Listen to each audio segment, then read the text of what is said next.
Hello everyone, welcome back to the channel. Guys, इस video में हम डिस्कस करेंगे 20 क्वेश्चंस जो कि DSSB TGT natural science female 2021 का जो एग्ज़ाम हुआ था उसमें पूछे गए थे। और आगे आने वाले एग्ज़ाम्स जितने भी KVS TGT है या फिर DSSB या फिर आप कह लीजिए NVS है, उनमें भी उनके लिए बहुत इम्पोर्टेंट है। ठीक है, हम सॉल्व करेंगे इसमें। साथ ही साथ इसकी डिटेल एक्सप्लेनेशंस भी दी गई हैं। तो अगर वीडियो पसंद आए तो प्लीज़ लाइक और सब्सक्राइब द चैनल, क्योंकि जितनी भी आगे आई जाएंगी वीडियोस वगैरह, हम एग्ज़ाम तक सारा 2025 को फोकस करके हम इसमें करेंगे। ठीक है, आइए क्वेश्चन नंबर 1 से स्टार्ट करते हैं। क्या है the waves with the frequency below the Audible range, उसको हम कौन सी वो बोलेंगे, उसको बोलेंगे हम बोलेंगे उसको क्या, इंफ्रासोनिक। ठीक है, इंफ्रासोनिक कौन सी होती हैं? इंफ्रासोनिक वाइब्रेशंस वो होती हैं जिसकी फ्रीक्वेंसी होती है बिलो द साउंड वेव्स की, और can be detected by human ears के द्वारा इजीली डिटेक्ट हो जाती हैं बिलो 20 हर्ट्ज। ठीक है, और जो रेंज होती है फ्रीक्वेंसी, उसको हम एक्सटेंड डाउन कर सकते हैं टू जियोलॉजिक वाइब्रेशन पे, जो कि कंप्लीट करती है 1 साइकिल 100 सेकेंड्स के अंदर। इंफ्रासोनिक वेव्स जो होती हैं वो साउंड वेव्स होती हैं जिसकी फ्रीक्वेंसी 0.1 हर्ट्ज से लेके 20 हर्ट्ज तक, और हमारी जो ईयर हैं वो कितने साउंड सुन सकते हैं? 20,000 हर्ट्ज। ठीक है, और सुपरसोनिक की अगर बात करें तो वो क्या होती हैं? अल्ट्रासोनिक वेव्स होती हैं, उनकी फ्रीक्वेंसी होती है अबाउट 20,000 हर्ट्ज। ठीक है, और हाइपर साउंड्स यानी कि प्रेटर भी इसको बोलते हैं, और या फिर माइक्रो साउंड्स भी होती हैं, उनकी फ्रीक्वेंसी होती है ग्रेटर देन 10 की पावर 13 हर्ट्ज। ठीक है, अगला क्वेश्चन आता है which of the following rules is used to determine the direction of the force in the electric motor।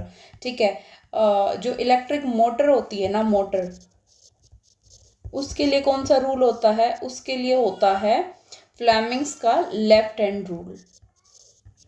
ठीक है, और जो राइट हैंड रूल होता है वो किसके लिए होता है? It is for electric generators.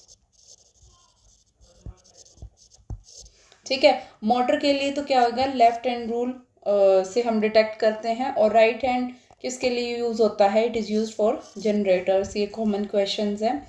और लेफ्ट हैंड रूल के बारे में अगर बता दूँ तो मान लो ये है अपनी, ये आपका क्या है? अंगूठा है, दिस इज थंब। ठीक है, और ये क्या है? फील्ड की डायरेक्शन है, जो कि लाइंस ऑफ फ्लक्स भी बोलते हैं। ये 4 फिंगर है।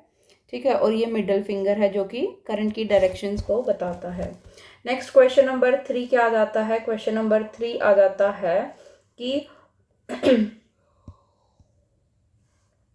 अ राइफल मास हैविंग मास 8 किलोग्राम, उसको फायर करते हैं बुलेट से जिसकी स्पीड है 300 मीटर पर सेकेंड।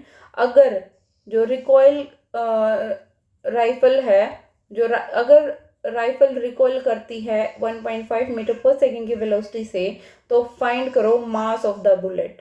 ठीक है, हमारे पास क्या है कि हमारे पास देखो फॉर्मूला होता है क्या, m1v1 is equal to m2v2।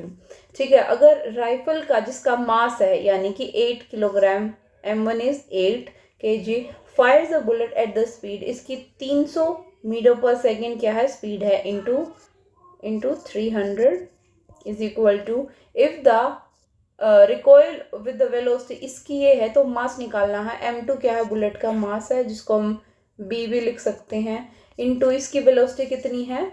1.5। ठीक है, तो एम बी कितना आ जाएगा? Mass of bullet is 8 into 300 upon 1.5। अब कितना आ जाएगा?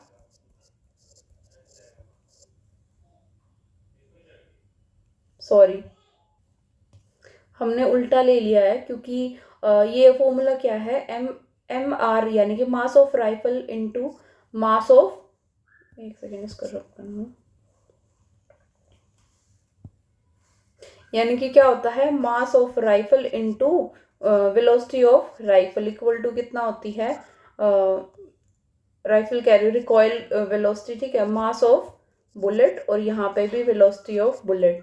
तो मास ऑफ राइफल कितना है, उसका है 8 किलोग्राम, जिसको 8000 ग्राम में हम कन्वर्ट करेंगे, ठीक है। अगर जो स्पीड है वी भी दे रखा है, वेलोसिटी जो कि कितनी है, बुलेट की वेलोसिटी है वो कितनी है, 300 मीटर पर सेकंड, और जो मास है बुलेट का उसको हम MB के नाम से रख लेते हैं, और जो इसकी राइफल की है उसकी वेलोसिटी 1.5 है, और मास कितना हो गया 8000 इंटू 1.5 अपॉन VB यानी कि 300, ये किसके बराबर आ जाएगी, it will be equal to 40 grams, ठीक है।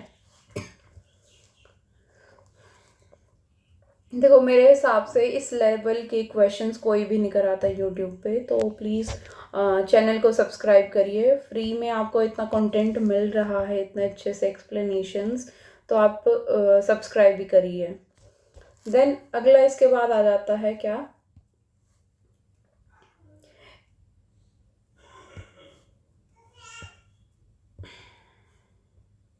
इसके बाद आ जाता है, if we hang a bar magnet with the string it will always rest in the direction of, क्या डायरेक्शन होगी इसकी, अगर हम किसी भी बार मैग्नेट से, अगर हम एक स्ट्रिंग की उसको बार मैग्नेट को हैंग कर देते हैं, उसकी ऑलवेज डायरेक्शन किस डायरेक्शन में होगी, it will equal to north and south direction. Freely suspended bar magnet will always rest in north south direction, ठीक है, क्योंकि देखो magnetic poles of the earth lines in the geographical south direction में, इसलिए opposite poles भी होते हैं वो अट्रैक्ट करते हैं, और जो कि सेम पोल रिपेल करते हैं फॉर अ मैग्नेटिक लाइन, इसलिए नॉर्थ एंड साउथ डायरेक्शन में वो अलाइन कर लेता है। अब देखो अगला क्वेश्चन है कि अ करंट ऑफ 1 एम्पियर, यानी कि करंट यानी कि I is equal to 1 ampere is drawn by the filament of the electric bulb for the fourth part of an hour। Hour कितना दे रखा है 1, जिसका फोर्थ पार्ट दे रखा है, फोर्थ पार्ट यानी कि 1 घंटे में कितने मिनट होती हैं, 60 होती हैं, ठीक है। इसका फोर्थ पार्ट यानी कि 1/4 ऑफ 60 कितना हो गया 15 मिनट, और इसको सेकंड में कन्वर्ट करना है तो 15 इंटू 60, तो 15×6 = 90, यानी कि 900 सेकेंड्स की यहाँ पे बात हो रही है। और आई कितना दे रखा है, फॉर्मूला होता है Q is equal to IT, ऐसे क्विट से याद रख लियो QUIT, तो Q is equal to IT, और Q कितना है यहाँ पे हमें निकालना है, I कितना है एम्पियर 1 एम्पियर, और 900 सेकेंड्स है इक्वल टू 900 कूलम, ठीक है, क्योंकि इसकी कूलम क्या हो गई है, इसकी अमाउंट ऑफ चार्ज की यूनिट होगी, ठीक है, एम्पियर इनटू सेकेंड। अगर नेक्स्ट क्वेश्चन आता है क्वेश्चन नंबर 6, क्या है, फाइंड द यानी कि विच of the following statement is true, true कौन सी स्टेटमेंट है, स्टेट नंबर 1 कौन सी है, the intermolecular force are less in liquid in comparison to solid। Statement number 2 है, the shape of the liquid can be easily changed. Third है, the volume of the given mass of liquid can easily be changed.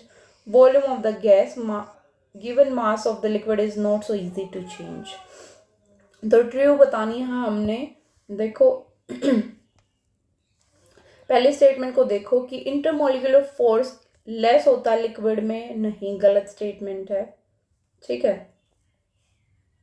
Sorry सही statement है, क्योंकि solid के अंदर क्या होता है, इंटरमोलिकुलर फोर्स ऑफ अट्रैक्शन मोर होता है लिक्विड से फिर गैसेस से। तो स्टेटमेंट नंबर 1 कितनी है, क्या है, it is true.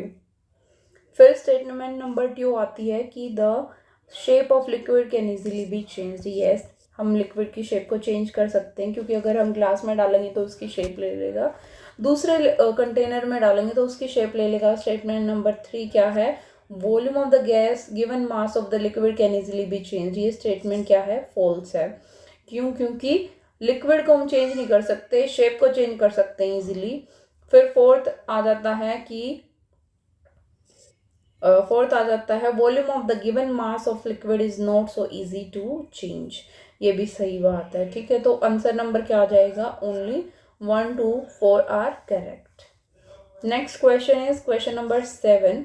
Which of the following laws या principle have been applied to form the principle of hydraulic lift used to raise the heavy loads. इसका सीधा सा आंसर क्या आ जाता है, पास्कल लॉ। पास्कल लॉ होता है, अप्लाई करा जाता है to form the principle of hydraulic lift use to raise the heavy loads. Pascal law है, एक प्रिंसिपल है जो कि फ्लूइड मैकेनिक्स पे काम करता है, और ये कि ब्लेज पास्कल के द्वारा दिया गया है। ये स्टेट करता है that a pressure changes at any point in a confined incompressible fluid is transmitted throughout of the fluid such that the same changes occur everywhere. Okay, question number 8 आ जाता है। अगर आपको स्पीड तेज लग रही है तो आप स्लो करके देख सकते हो, और अगर स्लो लग रही है तो आप 2x की स्पीड में भी देख सकते हो। The next question is question number 8। Which of the following statement is incorrect. Incorrect बतानी है, करेक्ट नहीं बतानी है। इनकरेक्ट कौन कौन सी है, one is major portion of AC flows through the upper portion of the wire। देखो ये तो स्टेटमेंट क्या है, सही है, क्योंकि मोस्टली मेजर पोर्शन जो अल्टरनेटिंग करंट होता है वो कि अपर पोर्शन ऑफ वायर से ही फ्लो होता है। स्टेट नंबर 2 क्या है, DC of same voltage as AC is more dangerous because in DC direction of flow of current doesn't change. ये स्टेटमेंट भी क्या है, करेक्ट है, ठीक है। करेक्ट कैसे है, जो DC होगा अगर AC के बराबर वोल्टेज होगा तो वो क्या होगा, मोर डेंजरस होगा, बिकॉज DC के अंदर जो फ्लो ऑफ करंट होता है वो चेंज नहीं होता। ऑल्टरनेटिंग करंट में तो हम करंट को भी चेंज कर सकते हैं। पॉइंट नंबर C इज कि devices like electric motor that work on DC are stronger than those of AC। no, AC की ज़्यादा स्ट्रॉन्ग होती है।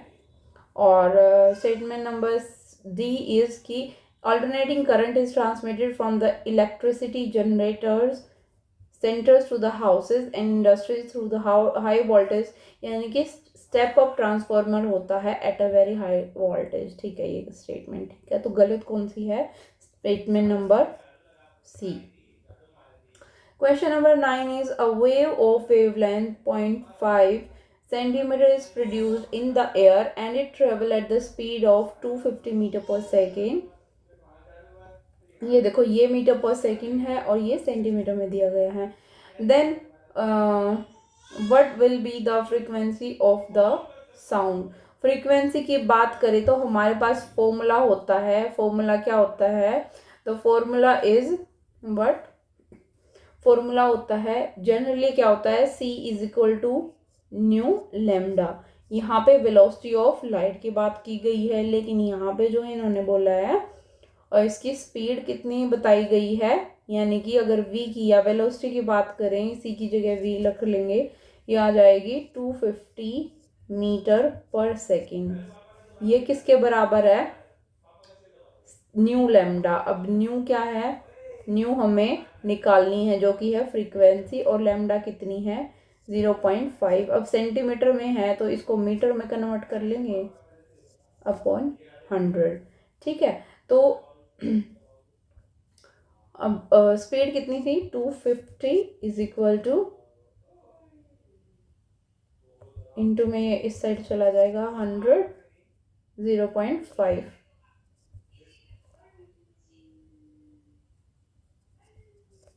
ठीक है। तो न्यू बराबर है 100 इंटू 250 अपॉन 5, तो आंसर विल बी D।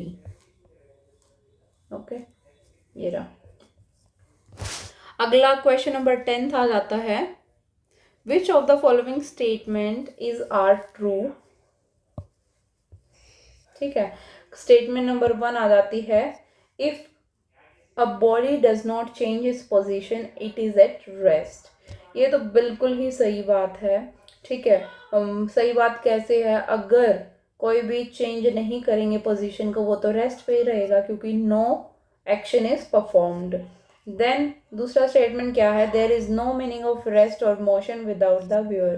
देखो ये ना, ये बहुत बेसिक कॉन्सेप्ट की बात है। अगर आपसे पूछे कि भाई मान लो आप बैठे हो, आपके हाथ मोशन में है या रेस्ट में है, ठीक है, तो आप क्या बोलेंगे? इसका कोई क्वेश्चन, कोई आंसर नहीं है, कोई जवाब नहीं है। क्यों? क्योंकि आपने व्यूअर या फिर ऑब्जर्वर या फिर at the point of reference की अगर यहाँ पे कोई बात नहीं बता रखी है, तो there will be no meaning of rest और मोशन। कोई मतलब नहीं है इसका रेस्ट और मोशन नापने का जब तक पॉइंट ऑफ रेफरेंस या फिर व्यूअर नहीं है। तो इसका both 1 and 2 will be the answer. Question number 11 is an optical fibre is a very thin fibre जो कि किससे बनी हुई होती है? It is made up of glass and plastic. ठीक है, 1 and 3 बी आ जाएगा।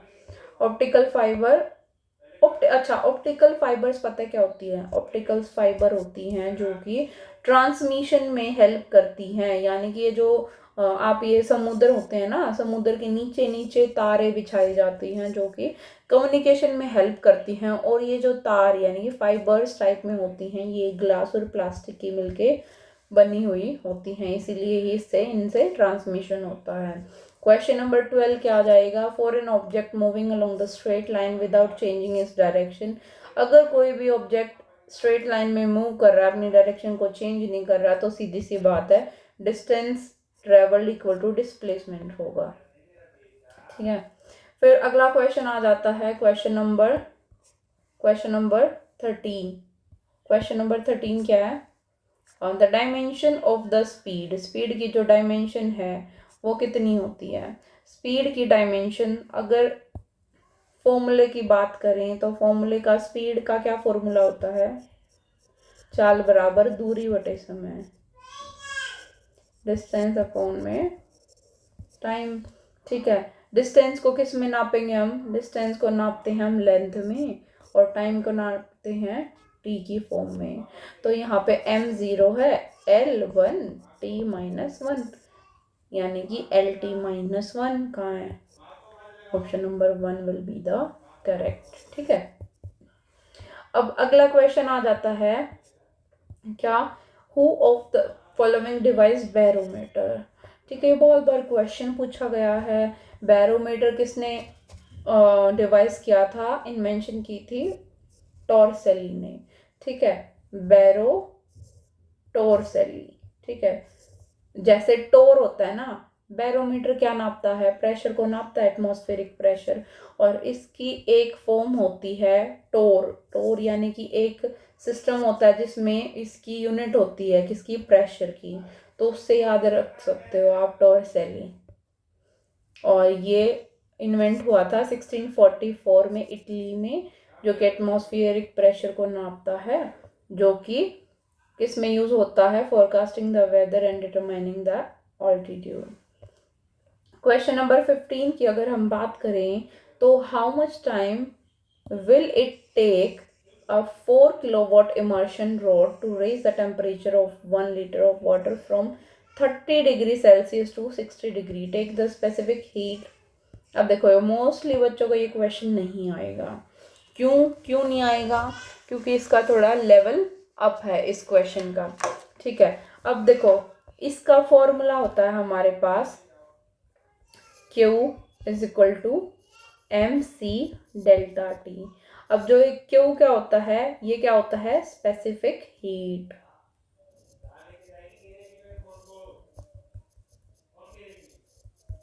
ठीक है, स्पेसिफिक हीट होता है।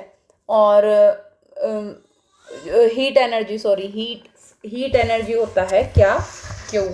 और Q बराबर होती है हमेशा किसके?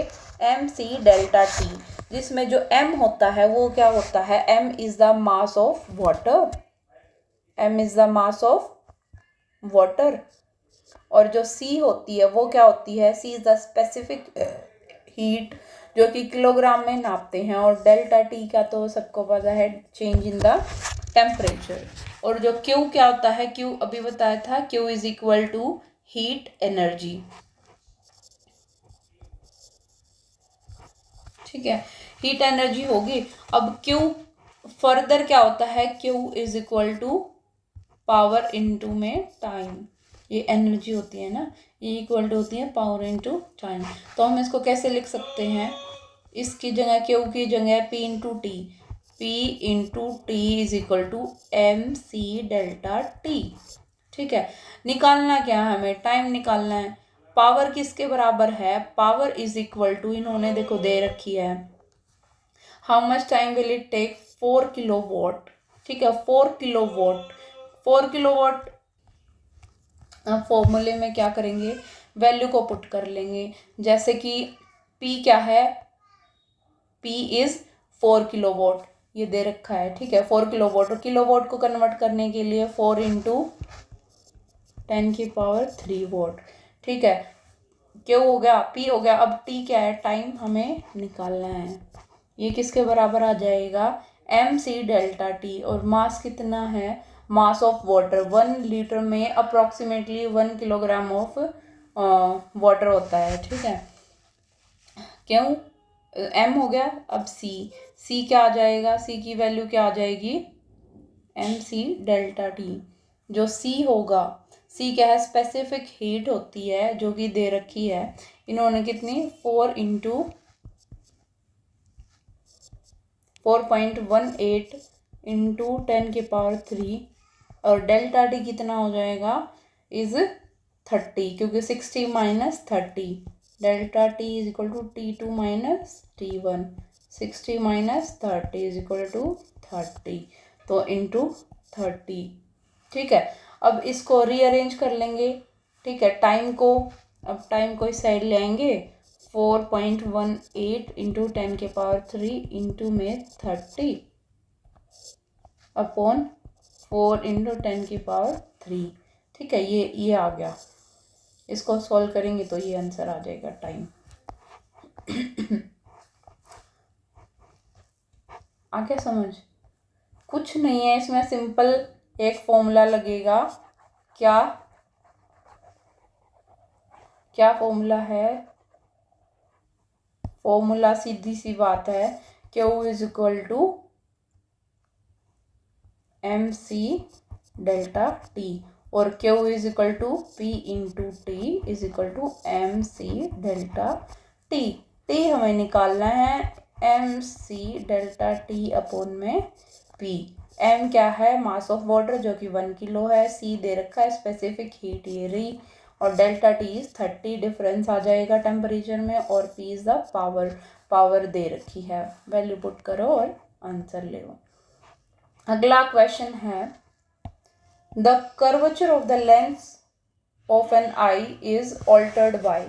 ठीक है, इसके ये भी बहुत बार पूछा गया है, सिलियरी मसल्स। सिलियरी मसल्स क्या होती है, हमारे आईज में इसके लेंस को एडजस्ट करती हैं। ठीक है, तो इसलिए भी इसकी कर्वेचर को हम चेंज कर सकते हैं थ्रू सिलियरी मसल्स। अगर डायग्राम की बात करें तो जैसे ये डायग्राम होता है ना आई का, इसमें ये लेंस होता है, इसको हम यहाँ से ये जैसे ये होती है ना, इनसे चेंज कर सकते हैं। मेरे को भी अच्छे से बनाना नहीं आया। ठीक है, सिलेरी मसल इंट्रेंसिक मसल्स होती है आई से, जो कि स्मूथ मसल से बनी हुई होती है, जो कि एकोमोडेशंस को भी कंट्रोल करती हैं, जो ऑब्जेक्ट्स को देखने के लिए। अब नेक्स्ट क्वेश्चन आता है, question number 17 is which of the following is true, the laws of reflection in case of light ray reflected not refracted by a smooth surface. यानी कि इनमें से कौन सा लॉज फॉलो करेगा, सीधी सी बात ये है। इनमें से ट्रू स्टेटमेंट बतानी है। फर्स्ट है angle of incidence is equal to the angle of reflection, ये तो है ही लॉ ऑफ रिफ्लेक्शन। अगला क्या है, the incident ray and reflected are not collinear, no ये गलत स्टेटमेंट है क्योंकि दे आर कोलिनियर। और तीसरा क्या है, इंसिडेंट रिफ्लेक्टेड और normal at the point of incidence, ये क्या है, लाई इन द सेम प्लेन या कोप्लेनर, ये भी सही है। तो हमें ट्रू बतानी है, तो 1 and 3 आएगा इसका आंसर, यही होगा, देख लो।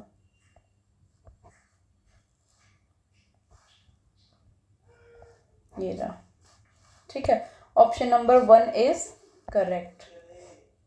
इसके बाद आता है अगला क्वेश्चन, जो कि है 18th नंबर ऑफ क्वेश्चन, कि सन रेडिएट्स अबाउट कितनी joules of energy every second, हर सेकेंड में करता है sun 3.92 into 10⁻23 26 joules of energy हर सेकेंड। क्वेश्चन नंबर 19 आता है कि इनमें से क्या रिप्रेजेंट करेगा critical angle of medium for light going from the medium to air.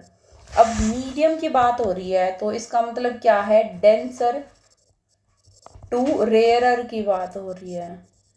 अगर डेंसर की टू रेयरर की बात, सबसे पहले तो हम देखेंगे क्रिटिकल एंगल होता क्या है। क्रिटिकल एंगल क्या होता है, एक इस बेसिकली क्या होता है, स्पेसिफिक एंगल होता है जो कि मान लो ये इंसिडेंस है, ठीक है। क्रिटिकल एंगल एक ऐसा एंगल होता है स्पेसिफिक ऑफ इंसिडेंस एट विच जो लाइट होती है travelling from the denser medium, denser यानी कि मान लो कोई भी चीज़ होगी, जैसे ग्लास हो गया, वाटर हो गया, और रेयर में जाता है जैसे एयर में, ये क्या करेगा, रिफ्लेक्ट करेगा अलोंग द बाउंड्री, ठीक है। अवे जाने की बजाय अलोंग द बाउंड्री क्या करेगा, रिफ्लेक्ट करेगा फ्रॉम नॉर्मल, ठीक है। और इसका फॉर्मूला क्या होता है, बेसिकली क्रिटिकल एंगल होता है, इसको ऐसे थीटा सी से रिप्रेजेंट करते हैं, ये इक्वल टू होता है साइन इनवर्स यानी कि 1/sin इंटू n2/n1 या μ2/μ1, ठीक है। और यहाँ पे क्या दिया गया है, जैसे c है इज इक्वल टू, ये थोड़ा सा रब कर लो, जैसे अब यहाँ पे इसकी वैल्यू क्या आ जाएगी, 1/sin यानी कि साइन इनवर्स इंटू में n2 क्या दिया गया है, n2 इज 1 अपॉन में, और μ1 क्या दिया गया है, म्यू, तो ये वैल्यू आ जाएगी critical angle is equal to sine inverse into 1/μ। तो answer number 1 will be our answer. Next question is last question, जो कि क्या बताता है, SI unit of power of lens. सीधी सी बात है, पावर क्या होता है, 1/फोकल लेंथ। अगर फोकल को हम मीटर में यानी कि लेंथ को मीटर में नापते हैं तो metre inverse will be the what, SI unit of power of lens. तो answer number D will be our answer, ठीक है। और क्या होता है, एबिलिटी ऑफ लेंस, जो कि लेंस की क्षमता होती है उसको कन्वर्ज या डाइवर्ज करने की, उसको हम पावर की फॉर्म में एक्सप्रेस करते हैं, और इसका उल्टा क्या हो जाता है, फोकल लेंथ हो जाता है।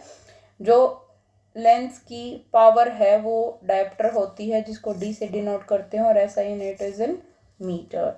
तो ये था डिसिप्लिन नंबर 1, ठीक है, जो कि थे 20 क्वेश्चंस ऑफ फिजिक्स। अगली सीरीज में यानी कि अगली प्रैक्टिस सेट में हम डिस्कस करेंगे क्या, केमिस्ट्री और बायो के भी 20 क्वेश्चंस। वीडियो को लाइक करें, चैनल को सब्सक्राइब करें, to get more notifications press the bell. Thank you.